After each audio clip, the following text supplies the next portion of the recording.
Olá! Na aula de hoje nós vamos conversar então sobre o momento do nascimento então do seu bebê. Nas aulas anteriores nós já conversamos então sobre a formação do bebê, você aprendeu a fazer todo o cálculo aí do seu tempo gestacional, conversamos inclusive sobre algumas complicações, um assunto um pouquinho mais pesado, mas que é importante para que você saiba identificar os sinais que o seu corpo tem lhe dado. Hoje nós vamos falar especificamente do momento então do nascimento do seu bebê. Nós vamos falar sobre os sinais que o seu corpo vai te dar então neste momento, que te mostra então que o seu corpo está entrando em trabalho de parto. Vamos conversar um pouquinho sobre as anestesias que podem acontecer neste momento e também os tipos de parto, como que o seu bebê pode nascer. Então, quando a gente fala dos sinais do trabalho de parto, é importante que você saiba identificar quais são esses principais sinais para que você, então, entenda o que o seu corpo está te dizendo ali e se realmente chegou, então, o momento do nascimento do seu bebê. É claro que para cada mulher, o organismo reage de uma forma diferente. Então, nem todas as mulheres têm um trabalho de parto igual, nem todas as mulheres têm os mesmos sintomas, mas é importante que você consiga reconhecer os sinais para que, se algum desses sinais aconteça, você saiba então o que fazer e saiba identificar que o seu corpo então está em trabalho de parto. O sinal mais clássico então do início do trabalho de parto são as contrações. E fique tranquila, você vai saber o que são as contrações, porque é uma dor e uma sensação diferente de tudo que você já teve. Na verdade, o que são as contrações? Nada mais é o movimento que o seu útero então começa a fazer para abrir o colo então do seu útero e permitir a passagem então do bebê para o parto normal. As contrações então, é importante dizer desde já que você cronometre, que você conte o intervalo e quantas contrações você tem então nesses intervalos. Para que quando você comunicar ao seu médico, essa vai ser uma das primeiras coisas que ele vai perguntar. Quantas contrações você está tendo e há quanto tempo você tem sentido essa dor? Então, quando as contrações começam, elas começam um pouco mais espaçadas. Então, você vai sentir uma e outra a cada 15, 20 minutos. E cada contração no início dura em torno de 30 a 45 segundos. Com a evolução, então, do trabalho de parto e com a evolução dessas contrações, elas começam a durar um pouco mais. Então, o que antes elas duravam de 30 a 45 segundos, elas começam, então, a durar em torno de 60 segundos. Continua, então, a evolução do trabalho de parto, essas contrações elas vão se aproximando mais uma das outras. Então, o que antes durava, o intervalo era de 15 a 20 minutos, esses intervalos passam a ser de 10 a 5 minutos, mais ou menos. Nesse momento, é importante que você vá comunicando ao seu médico, porque conforme elas se espaçarem menos e a contração durar mais, é o momento, então, de você ir ao hospital para que você comece a ser acompanhada, então, pela equipe especializada para te conduzir, então, no trabalho de parto. Outra característica importante também da evolução do trabalho de parto é a perda de líquido. E muitas mulheres relatam, e a consistência é essa mesmo, é de que na verdade você vai perceber a diferença entre uma perda de líquido, por exemplo, e uma perda de urina. Porque normalmente a perda de líquido ela é muito grande, então você vai conseguir identificar. Ela costuma molhar não só as suas roupas íntimas, como às vezes ela costuma você vai conseguir observar ali aquela quantidade excessiva de líquido que está saindo. Então, a perda de líquido é um sinal muito importante também nesse momento. Outra característica, mas que ela não é muito observada pelas mulheres, é a eliminação do tampão mucoso. Então, o que é o tampão mucoso? É uma substância também que fica ali na região do colo uterino, e que então esse colo abrindo, a partir do momento em que o útero começa a se contrair, te dar os sinais do trabalho de parto, essa substância acaba saindo também. E algumas mulheres conseguem fazer a identificação da eliminação dessa substância. Pode ser que aconteça uma pequena saída de sangue também nesse momento. Um sinal de alerta é se você notar uma grande quantidade de saída de sangue. Isso sim não é interessante que a gente aconteça. Se você perceber uma eliminação, então, muito grande de sangue, uma eliminação moderada, é importante que você vá ao hospital imediatamente para receber uma avaliação médica. Então, essas são as características clássicas do início do trabalho de parto. As contrações, que você precisa cronometrar e fazer o tempo, então, correto dos intervalos e quanto tempo as contrações duram, a perda de líquido vaginal e também a eliminação do tampão mucoso. Vamos falar agora um pouquinho sobre os tipos de parto. E quando a gente conversa sobre tipos de parto que a gente tem hoje disponíveis e que a gente pode oferecer para a mulher, a gente encontra uma infinidade de opções, mas você vai me falar assim, mas não existe só o parto normal e a cesárea, que é a mais comum?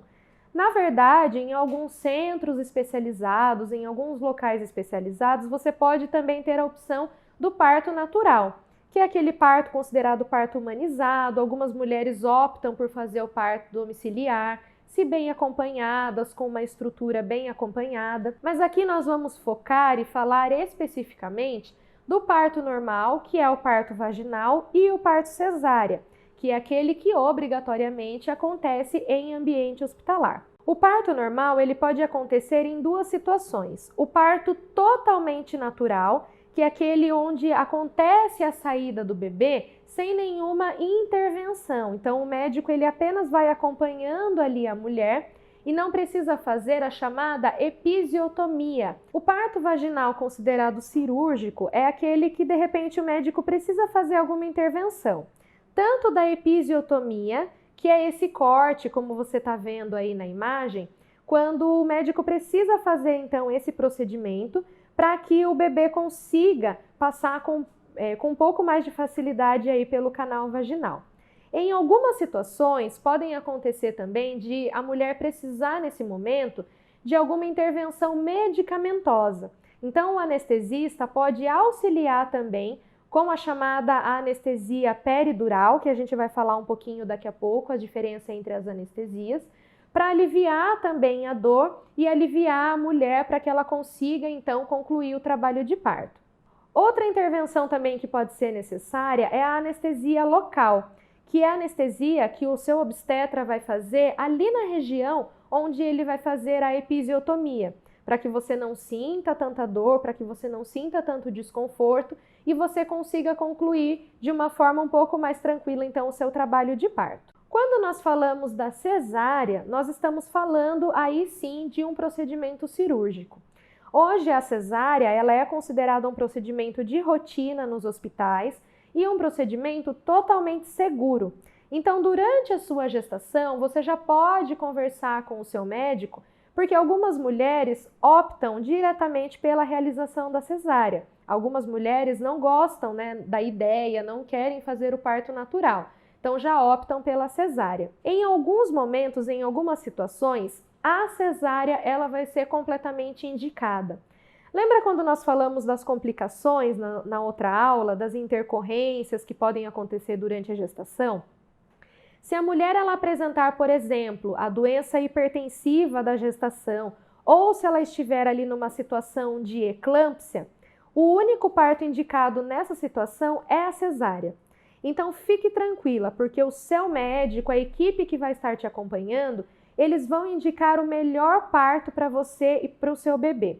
Porque a nossa segurança tem que ser sempre essa. A gente tem que visar a menor ocorrência de riscos, tanto para a mãe quanto para o bebê. Então isso é pensado principalmente nesse momento do parto. É um procedimento onde a mulher vai ser orientada então a fazer o jejum específico que é necessário para a aplicação da anestesia, e é um procedimento onde acontecem alguns cortes ali então na sua parede abdominal e é feito alguns cortes também diretamente no útero, para que então aconteça a extração do bebê então do seu útero. Então, como eu disse, como ela é um procedimento cirúrgico e acontecem cortes ali então, tanto na parede abdominal como no útero, nós consideramos então que a recuperação da cesárea ela é um pouco mais lenta do que a recuperação do parto vaginal, justamente por conta desses cortes e dessa intervenção cirúrgica. Logo depois que a mulher passa então por todo o parto, que o bebê nasce e que a equipe especializada vai oferecer então os cuidados ao bebê, a equipe que está ali em sala cirúrgica continua com os cuidados com a mãe. Então, toda a sutura vai ser feita, essa sutura, então, esse fechamento de toda essa abertura que o obstetra faz, é feita por pontos. Então, depois também nós vamos conversar um pouquinho sobre os cuidados que você precisa ter, tanto no hospital como em casa, até a retirada ou a absorção total desses pontos. Se você tiver qualquer dúvida, como a cesárea é realizada, como seu obstetra costuma conduzir a cesárea, você já pode ir tirando essas dúvidas durante o pré-natal. Ou você também pode consultar uma enfermeira ou um profissional especializado nesse período para que tire todas as suas dúvidas e você possa ir ao centro cirúrgico, ao centro obstétrico, bem mais tranquila para passar por esse momento do nascimento do seu bebê. Então, ainda falando um pouquinho sobre os tipos de parto, como eu disse, a recuperação da cesárea ela é um pouco mais lenta do que a recuperação do parto normal. Como acontece toda essa intervenção cirúrgica, esses cortes precisam ser feitos, nós costumamos dizer que a recuperação da cesárea, ela costuma acontecer a partir de 15 dias depois do parto. Então pode ser que nos primeiros dias, assim que você chega na sua casa, você ainda sinta um desconforto, sinta um pouco de dor nessa região da cesárea. Mas é importante que você também se atente a algumas situações. Se essa região ali da cesárea, da cicatriz da cesárea, começar a ficar muito vermelha, ou ela apresentar uma saída de sangue em grande quantidade, ou até mesmo saída de secreção, de pus ali pelo local da cicatriz, é importante que você comunique o seu médico, para que a gente faça alguma pesquisa ali, faça uma observação, se de repente não está havendo um processo infeccioso ali no local da sua cicatriz. Quanto aos cuidados, é importante a gente dizer que tanto com a cicatriz da cesárea, como a cicatriz do parto vaginal, se acontecer a episiotomia, o importante é você fazer sempre uma limpeza bem adequada dessas regiões, principalmente quando a gente fala da cicatriz da episiotomia. A episiotomia, então, você viu na imagem anterior que nós colocamos, ela é então aquele corte ali na região genital da mulher, para que facilite a saída do bebê. Como ela é uma região muito próxima, tanto ali da uretra, com a eliminação da urina, como é uma região muito próxima da região anal, se você não fizer uma limpeza bem adequada, podem ficar ali bactérias e acontecer a proliferação de micro-organismos que facilitem também o aparecimento de infecção. Então, o ideal, quando a mulher passa pelo parto vaginal e acontece a episiotomia, o ideal, até que o médico faça a retirada então dos pontos, é que você lave essa região toda vez que você utilizar o banheiro.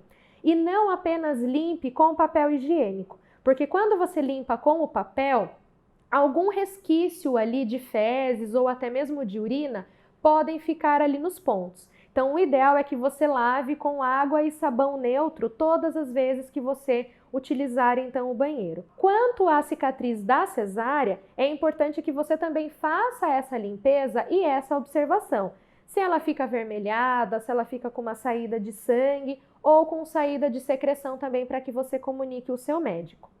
Quanto à recuperação então da cesárea, nós já dissemos então que a recuperação pode começar a partir de 15 dias depois do parto. Os tecidos, nós podemos dizer então ali a cicatrização completa de tudo ali que sofreu o corte, como da parte uterina, ela acontece geralmente em torno de 40 dias após o parto. A recuperação completa, nós podemos dizer que ela acontece de 4 a 6 meses após o parto. Então, a mulher que passa pelo procedimento da cesárea, ela precisa estar bem atenta ao seu corpo, se ela percebe qualquer tipo de alteração nesse período em relação ao parto em que ela foi submetida. Bom, como eu disse para vocês, em alguns momentos a gente pode precisar então do procedimento anestésico. A gente pode precisar da intervenção do anestesista. Se você estiver então passando por um trabalho de parto normal ou parto vaginal, como eu já expliquei, se o médico precisar fazer a episiotomia, o próprio obstetra vai realizar então a anestesia local, que é a aplicação então de um medicamento anestésico apenas ali naquela região onde ele vai fazer o corte, onde ele vai fazer a episiotomia, e você começa já a voltar com a sensibilidade naquela região logo depois do nascimento do seu bebê. É um medicamento que ele não tem uma ação muito prolongada ali, então, da perda da sensibilidade. Ainda falando do parto normal, do parto vaginal, em algumas situações, o seu obstetra ou anestesista podem optar pela aplicação da anestesia peridural. Ela também é no mesmo ponto da anestesia RAC, que é ali naquela região do espaço intervertebral, como a gente está mostrando aí na imagem para vocês, onde o médico, então, ele insere uma agulha e injeta uma quantidade menor de anestésico. Não é a mesma quantidade que o anestesista vai colocar, então, na RAC. Esse procedimento também da peridural é um procedimento que é feito pelo anestesista. Então, você tem uma diminuição da dor, você tem um alívio do desconforto, então, ali na fase final do trabalho de parto. Quando a gente fala, então, da cesárea, a gente fala especificamente da anestesia RAC. Qual que é a diferença? A RAC também, o anestesista vai entrar com uma agulha nesse mesmo espaço intervertebral aí da sua coluna e ele vai injetar uma quantidade de anestésico capaz, então, de promover, então, a perda da sensibilidade temporária dessa região da cintura para baixo. Então, você vai ficar em cerca de 4 a 5 horas, mais ou menos, com as pernas dormentes e com uma falta também de sensibilidade e mobilidade nessa região. Isso é importante para que então aconteça todo o procedimento da cesárea e o obstetra faça então o seu parto sem que você sinta maiores desconfortos. Quanto a você levantar depois, quando você já estiver na recuperação do parto, lá no quarto, lá na maternidade, vai depender do protocolo que o seu médico, que o seu obstetra costuma trabalhar. Então você pode perguntar também para o seu obstetra durante o pré-natal qual que é o protocolo que ele costuma fazer no hospital. Alguns médicos autorizam então que a equipe de enfermagem levante essa puérpera já então da cama com 5 a 6 horas após o parto. Alguns médicos, em contrapartida, já pedem para fazer então essa movimentação da mulher apenas com 10, 12 horas depois do parto. Então você pode conversar com o seu médico no consultório durante o pré-natal e perguntar qual que é o protocolo que normalmente ele utiliza. Você pode ficar tranquila que nesse momento então do puerpério imediato, que é o momento que o seu bebê já nasceu e que você está recebendo os primeiros cuidados ali no hospital, toda a equipe de enfermagem está preparada para te ajudar então nesse momento. Você não vai levantar da cama sozinha, você não vai tomar o seu primeiro banho sozinha. Todos os procedimentos serão bem acompanhados pela equipe de enfermagem. Então nós falamos um pouquinho nessa aula sobre os sinais então do trabalho de parto para você ficar atenta, saber aí que o seu bebê já está chegando, os tipos de parto e as anestesias também que podem ser realizadas nesse período. Na próxima aula, a gente ainda tem mais uma conversa aqui, que nós vamos falar então o que acontece depois que o seu bebê nasce, como ele é recepcionado em sala de parto, quais são os primeiros cuidados e algumas dicas também que eu quero dar para você, dicas de enfermagem quanto a banho, cuidado com o umbigo, que você pode fazer com o seu bebê em casa. Então, até a próxima aula.